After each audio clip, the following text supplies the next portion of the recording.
할렐루야, 예수님 안에서 반드시 좋은 일이 있습니다. 북한은 지구상에서 거의 유일한 절대 왕정 국가입니다. 겉으로는 왕이라는 칭호를 쓰지 않고 국가 이름도 조선민주주의 인민공화국이라고 하지만 실상은 왕조와 전혀 다르지 않습니다. 왕조도 보통의 왕조가 아니라 모든 국민이 김일성 일가에게 대를 위해 충성하자는 것이 국가의 이념이 되어 있는 왕정 국가입니다. 오늘날 진정한 민주주의 국가에서 어떤 개인에게 절대 충성하는 일이 있을 수가 있겠습니까? 충성한다면 국가의 주인인 국민에게 충성하는 것이 진정한 민주주의의 공복이 할 일이죠. 하지만 왕정 국가는 달랐습니다. 백성은 대를 이어 왕에게 충성해야 했고 왕은 그런 충성을 받으며 대를 이어 나라를 태평성대로 이루어내야 했습니다. 그러나 왕정 국가에서 대를 이어 태평성대를 이루는 것은 정말 힘든 일입니다. 그 아버지의 그 아들이라고 해서 부자가 모두 성공이 되기는 참 힘든 일이기 때문입니다. 그렇기 때문에 이스라엘 왕국의 역사를 보아도 우리나라의 왕정 시대를 보아도 그런 경우는 거의 찾아보기 어렵습니다. 그런데 그 어려운 일을 해낸 사람들이 있습니다. 바로 다윗과 솔로몬이었죠. 우리가 오랜 시간 살펴본 것처럼 다윗은 성군이었습니다. 인간적인 부족함은 어쩔 수 없다 하더라도 이스라엘 왕국의 왕으로 가장 중요한 하나님을 사랑하고 섬기는 일에는 으뜸이었습니다. 뿐만 아니죠. 신하들과 백성들을 인내로 다스렸습니다. 바사바의 남편 우리아를 제외하고는 자신의 신하들이 아무리 마음에 안 들어도 내치거나 제거하지 않았습니다. 그리고 자신의 쾌락과 야망을 위해 왕의 권력을 쓰지도 않았습니다.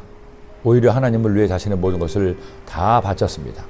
이런 성군 아버지 뒤를 이은 솔로몬은 사실 처음에 걱정이 많았을 겁니다.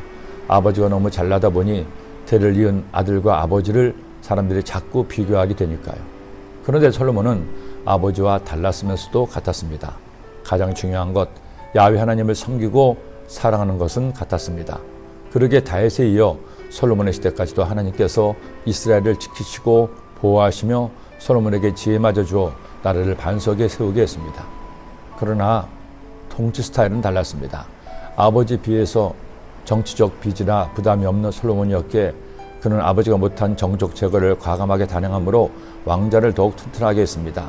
그리고 아버지가 단단히 다져놓은 왕국을 이제는 무력으로가 아니라 외교와 경제력으로 나라를 부강하게 했습니다.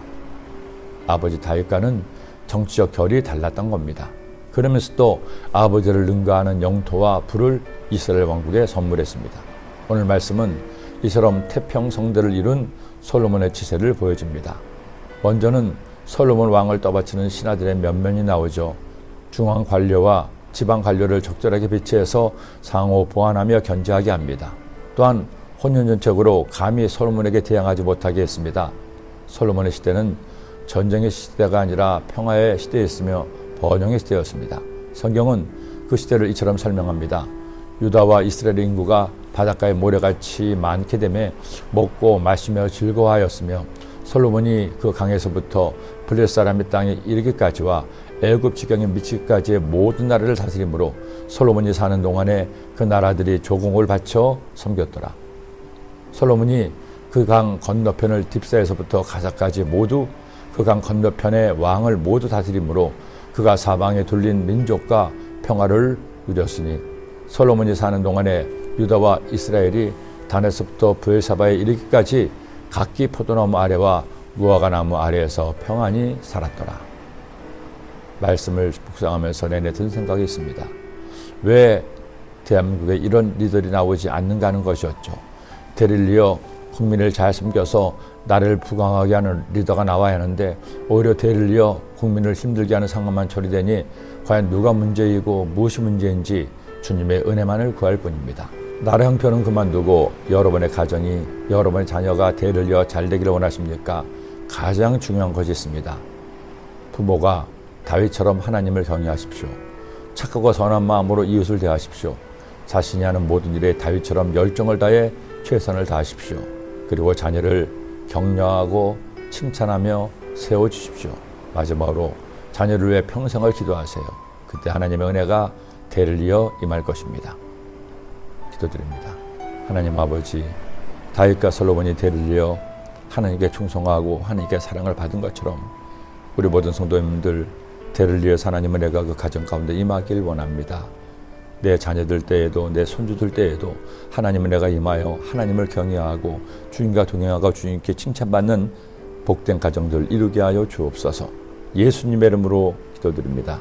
아멘.